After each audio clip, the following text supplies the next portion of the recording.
আজকে আসছি হচ্ছে গয়াটা। ছোটবেলার অনেক স্মৃতি এখানে আছে, বিশেষ করে এই মঠ। এই মঠটা আমাদের ছোটবেলার একটা অনেক বড় স্মৃতি।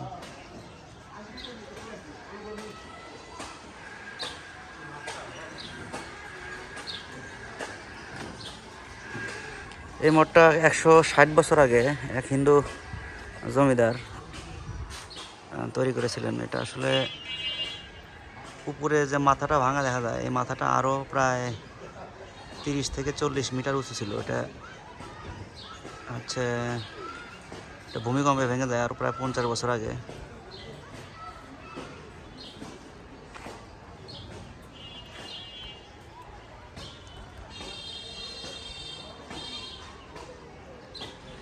এটাকে পার্শ্ববর্তী থানা থেকেও দেখা যেত, অর্থাৎ চৌহালি থেকে দেখা যেত। গয়াটা হচ্ছে নাগরপুর উপজেলার একটা ইউনিয়ন। হ্যাঁ,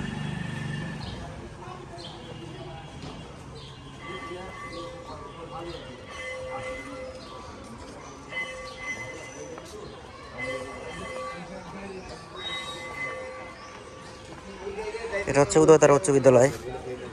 উচ্চ বিদ্যালয়ের পাশে এই মঠ।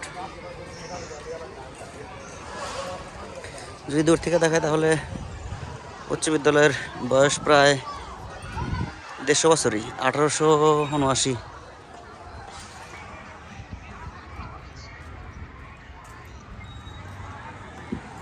অর্থাৎ কালী কুমার সেন চৌধুরী, চৌধুরী ছিলেন উনি।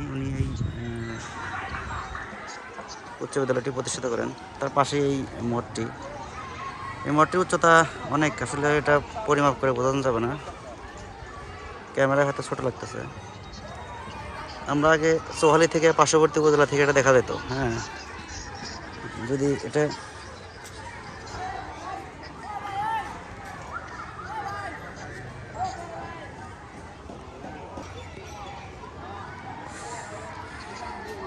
আসলে এখানে একটা হাই স্কুল আছে। হ্যাঁ, হাই স্কুলের পাশেই ওইখানে হচ্ছে একটা প্রাইমারি স্কুল। ওই প্রাইমারি স্কুলের পাশেই এটা হচ্ছে একটা হাই স্কুল। হ্যাঁ, হাই স্কুলের পাশে এই এই এই মঠটা অবস্থিত। এটা আসলে জি ভাই, এখানে হাই স্কুলের পোলাপান জিজ্ঞেস করলো পেজের নাম কি। আমরা বললো ছোটোখাটো পেজ, আমাদের শখের বসে ভিডিও করি এই আর কি।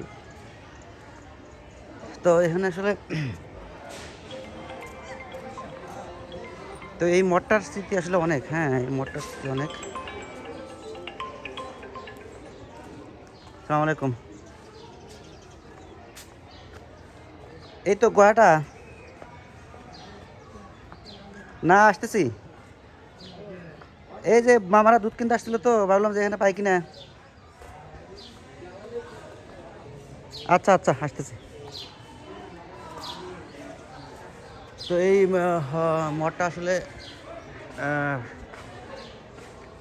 আমরা ছোটোবেলায় এখান থেকে ঢুকতাম। হ্যাঁ, এখান দিয়ে ঢুকে এই পাশ দিয়ে ভিতরে দেখা যায় তো একটা মন্দিরের মতো আর কি, হিন্দুরা এখানে উপাসনা করে।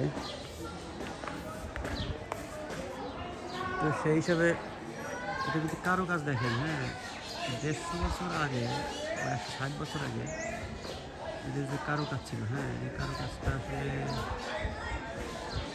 অসাধারণ। হ্যাঁ,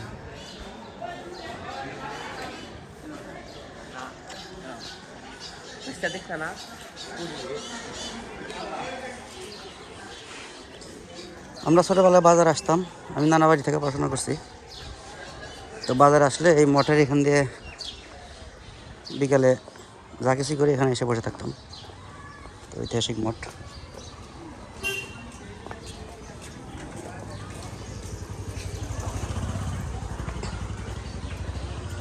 তো এটাই বলতে হয় আসলে আগের দিনের মানুষের কাজ কতটা নিখুঁত ছিল। হ্যাঁ, প্রায় 15-20 বছর বয়স হয়ে গেলে ওইটা এখন দিব্যি দাঁড়িয়ে আছে।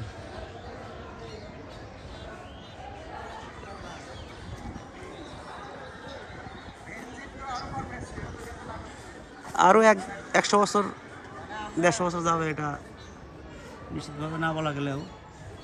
এই স্ট্রাকচারাল শক্তি আসলে বোঝা যায় আসলে কতটুকু।